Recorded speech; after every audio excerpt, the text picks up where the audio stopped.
कौमी असम्बली इजलास वज़ीर कानून ने 27वीं आईनी तरमीम का बिल पेश कर दिया। अपोजिशन का एहतजाज कौमी असम्बली के इजलास में वज़ीर कानून सेनेटर आसिम नसीर तारड़ ने 27वीं आईनी तरमीम का बिल पेश कर दिया। स्पीकर सरदार अयाज सादिक की ज़ेर सदारत कौमी असम्बली का इजलास जारी है।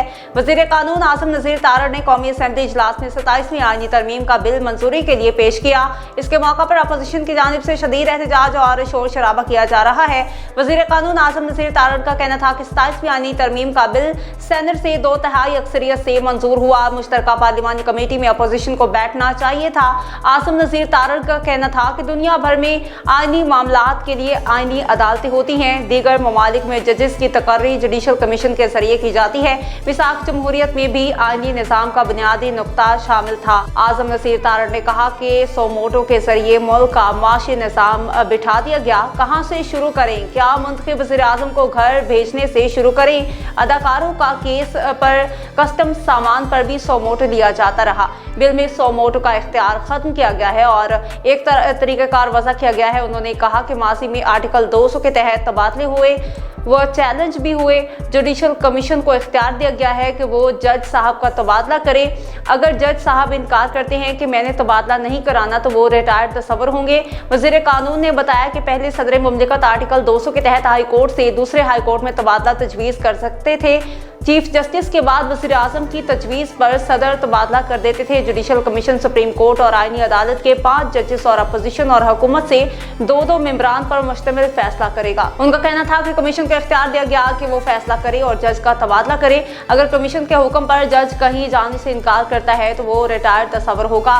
देखा जाएगा कि जज को कितने माह या साल कहीं तबादले पर भेजा जाता है। आसिम नसीर तारड़ का कहना था कि सूबों के मामलात आईनी मुकदमात आईनी अदालत देखेगी।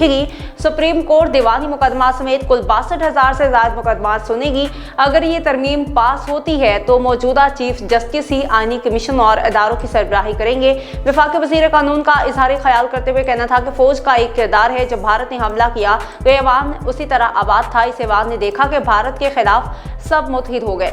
भारत से फतह के बाद OIC और अरब ममालिक ने उसे सराहा और साथ दिया। उन्होंने कहा कि आर्मी चीफ की अपॉइंटमेंट आर्मी एक्ट के तहत होती है। फील्ड मार्शल एक रैंक है जो बहुत से ममालिक में है। ये एहसास ताहियात रहता है। हमवार कमेटी का हिस्सा थे। देखा कि फौज के सरबराह ने बेहतरीन कारकर्दगी और महारत का मुजाहरा किया। फील्ड मार्शल का रैंक लेने के बाद जरूरी समझा कि उसे आईनी हदूद में लाया जाए। उनका कहना था कि अफवाज में तैनाती रैंक के तहत होती है और फील्ड मार्शल एजाज ताहियात रहता है। माजी में हमने देखा कि आला ओहदों पर तैनाती के असरात आए हैं। पार्लियामान की सुपरमेसी और दोनों ऐवानों के फैसलों की ताकत सबके सामने है। आसिम नसीर तारड़ का कहना था कि सदर मुमलिकत के लिए इस्तिस्ना की तजवीज़ दी गई है। अगर सदर मुमलिकत दोबारा पब्लिक ऑफिस में आते हैं तो इस्तिस्ना खत्म हो जाएगा। हमारी इस्तदा होगी कि इस पर बहस करवाएं और फिर इस पर वोटिंग कराएं। 59 में से 47 तरामीम आईनी अदालत के क़याम की वजह से करना पड़ी। अपोजिशन के दोस्तों से इस्तदा है कि एक दूसरे को सुने और एक दूसरे की तस्हीह करें। ख्याल रहे कि गुज़श्ता रोज़ हुकूमत ने 27वीं आईनी तरमीम का बिल सेनेट से 2/3 अक्सरियत से मंजूर करवाया था। बिल की हमायत में 64 वोट पड़े थे जबकि मुखालफत में एक भी वोट नहीं पड़ा था।